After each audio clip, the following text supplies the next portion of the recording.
Hi, I'm Jake, and one of the things that I continually say is that what is going on right now and what kind of can be described as a secret combination of sorts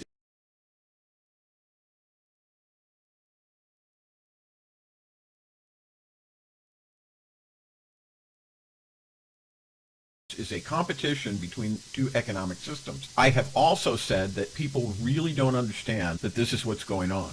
They may understand that there is an aspect of an economic system, but what my argument continually is that really it's not that. It's actually two separate economic systems that are vying against each other, and that people really need to come to understand that this is what the case is. Yet another thing I always say is that my research on this topic shows that it's always the same thing that is going on, and yet few people really understand it, and because they don't understand it, they are all but a few people, they're taken in by it. Okay, the first of the two systems are, number one, the one that has in its fundamental tenet that the middle class is the great economic engine. And I mean the great economic engine. When I say great, I mean great, of society. Not merely the United States, although that is certainly true, but of the entire world. And therefore, I use the word society. I suppose that it's possible to say that you could call the most current iteration of this as the one that was expressed by Franklin Delano Roosevelt in the 1930s and expanded on through his presidency, called the New Deal.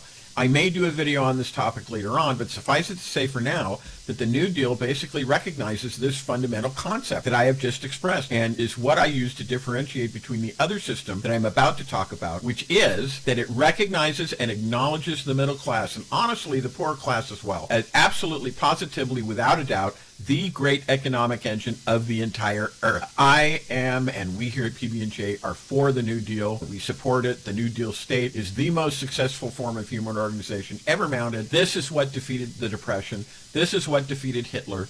It defeated fascism. It defeated Japan. It held off the Soviets during the Cold War without a hot war. It unlocked the secrets of the atoms, and it put people on the moon. That's the most successful form of human civilization we have received that we know of. So if you wanted to call this something, you could call it statism of a sort, I guess, within that framework, but one where the private sector is heavily regulated and therefore does very well, honestly, on a sustainable basis. And by the way, now that the failure of Silicon Valley Bank is so much in the news and the near panic that has caused, which may turn into a full-blown financial crisis, we'll have to see, the New Deal safeguards, the only remainder of which today is a law entitled the Dodd-Frank Wall Street Reform and Consumer Protection Act, meant that you could not have a huge stock market crisis until that law was dismantled, and this was done over a period of time.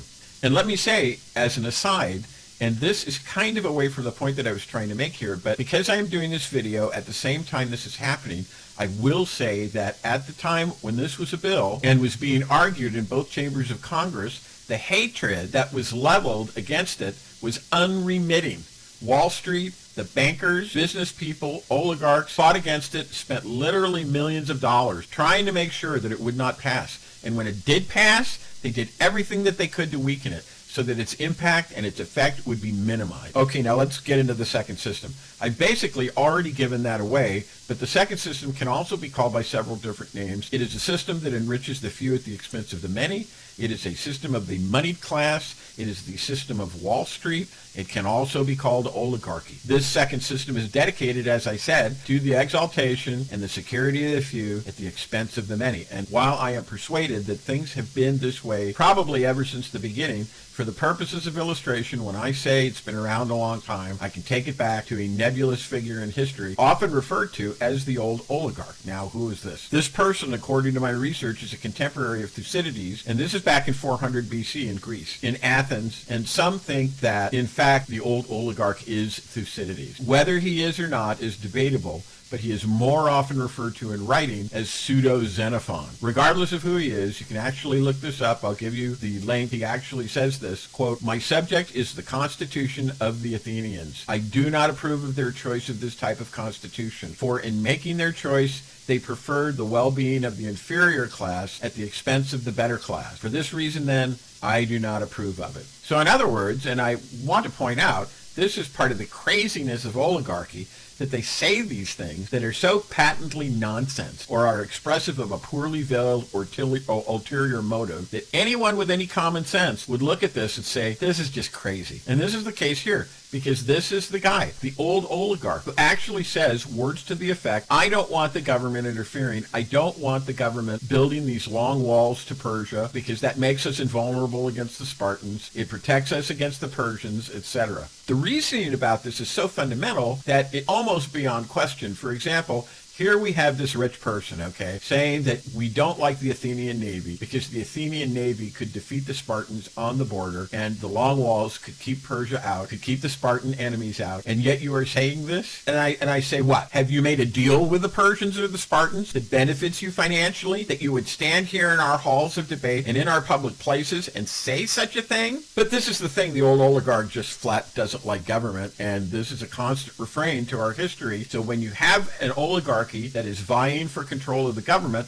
they will try to impose a weak state upon you. They will try to smash up, beat down the form of government. And this, of course, is execrable. This is despicable. This is just completely stupid. Anyone with even a bit of common sense would look at this. They would say, number one, what this person is saying is crazy. Number two, anyone would be suspicious of why this person is saying this because it's so obviously wrong. And this is the essence of oligarchy, really. And it really is very obvious, but they go ahead and they do it anyway. And they dress it up. They call it different things, and one of the things that they call it is fascism. Now, Roosevelt was a very important figure in American history because he called this out continually during his presidency, and people hated him for it. In fact, once during his run for presidency in 1936, he made the statement that, quote, we had to struggle with the old enemies of peace: business, financial monopoly, speculation, antagonism, sectionalism, war profiteering. They had begun to consider the government of the United States as a mere appendage to their own affairs. We know now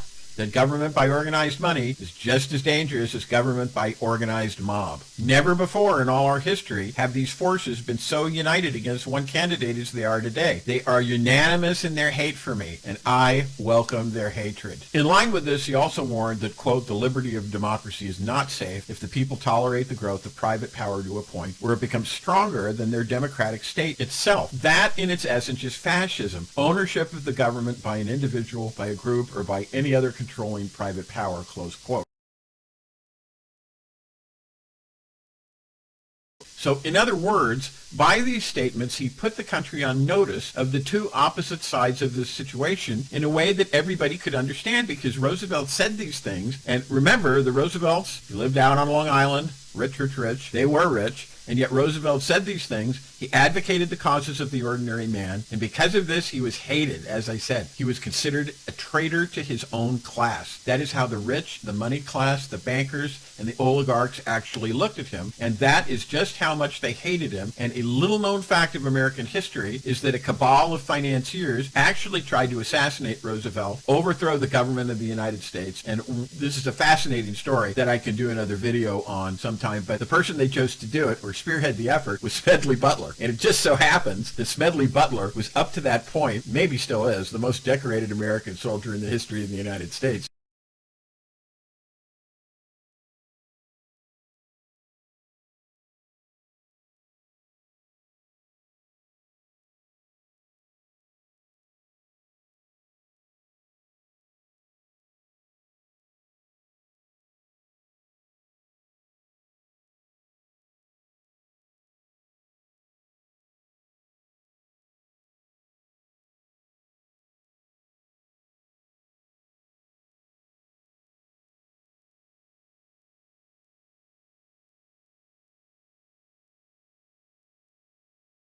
And basically, as I say without going into a long story, which there is on it, there is a long story on it, he refused to do it. And he turned state's evidence, so to speak, and he exposed the secret combination that wanted to do this. This is the hatred, though, of oligarchy. This is an incredibly important point to make and understand. These people are not benign. They are not your friends. They are not working with the common man. They don't want to work together with you for a common cause. They don't want to make common cause with you. They want to work against you. They want to work against the common man. And let me just say plainly here, if I haven't said it plainly enough, that it's just incredibly important for those of my listeners and viewers here to understand that this is the case. And moreover, if you think that Jake here, that's me, Jake, is just talking a little bit too crazy, had maybe a little bit too much coffee when he's recording this video, and if you don't want to immediately absorb this point of view and make it your own, I'm okay with that. But at the same time, I urge you to open your mind and allow this idea to at least percolate, come into your mind, have play, think about it. But in the meantime, while you're doing that, I'm telling you, you can take this to the bank, if you will excuse the pun, because this is how it is. This is what it is you are facing, and we are facing it now in this country and the world like never before. And this is typical. It's a good principle, a good rule of thumb, to realize that the more a person or a group thinks that they've got you and thinks that they have won or are very close to winning, the more likely they are going to expose themselves by their own words and by their own deeds, because they no longer fear to be secretive. And of course, once again, this is the idea of a secret combination, which you've heard me talk about before and which you'll hear me talk about more, and which I urge upon you is absolutely, positively a necessary aspect of any overall consideration of history and of the things that are even going on right now for you to be able to have a proper understanding of it. So there are just a lot of examples of this that could be brought to bear. There are just a lot, but I want to keep this short. It's not our policy to do an exhaustive analysis of all these things, but just to give people an idea, to direct them in their conversations and in developing their own political thought. But one is with regard to an oligarch, that is Elon Musk. Recently, Musk, who definitely qualifies as an oligarch because of his great wealth, has attempted to impose his will upon the sovereign people of Ukraine by saying that he would no longer allow his satellite internet system called Starlink to be used by Ukraine to defend them against the Russian invasion of their country. Now, this is just the same stupid reasoning that you can go back to 400 BC in the time of Thucydides, and maybe it even was Thucydides, when this nebulous old oligarch was against the Athenian constitution because it exalted the lower classes as opposed to the upper classes, and in this amazing way went against the common wisdom of building a wall around the city so that the Spartan navy couldn't attack it. And here we have the same thing. We have Musk proposing that a country that was attacked by a power that is much larger than they are, has many more resources for war than they do, should not be allowed to use Musk's own satellite internet service, because if they did that, why then they could actually defend themselves.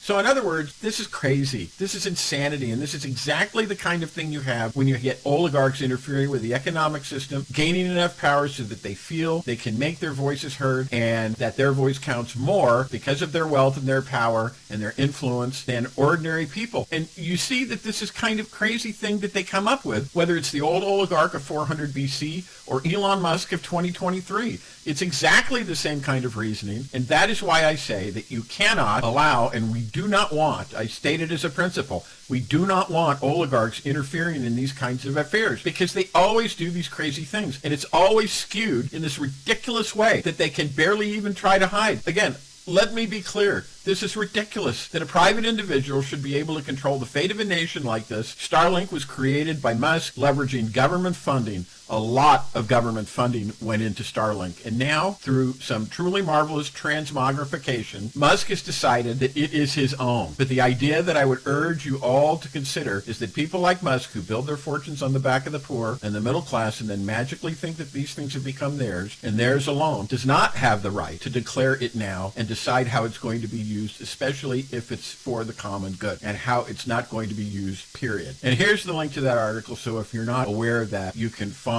out some more about it.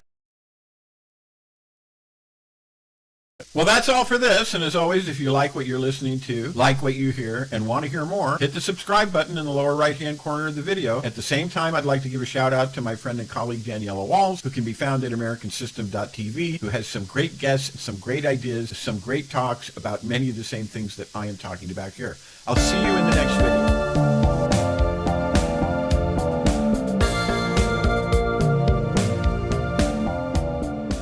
Hi everybody, it's Jake with Politics by Jake, and I wanted to thank you for watching the video and ask you that if you like what you see, you like what you're hearing on this, ask you to please subscribe and also support me. And one of the ways that you can do that is by going to the URL that I put right below here on the screen, www.jakelaw.me. Now, I'm a business advisor with 30 years experience in law, business, and real estate, and I have great products and services for people who either own a business, and that's any business, by the way, not just a real estate business, to start a business, once again, that's any business, and or who want to grow well, which one of the very best ways to do that remains real estate, and who want their business, their property, and their wealth protected in the absolute positive best way possible, using secrets that only millionaires and billionaires know how to use. So I hope to see you over there at www.jakelaw.me, where you can sign up for a free 15-minute consultation real soon. And thanks once again for watching my videos.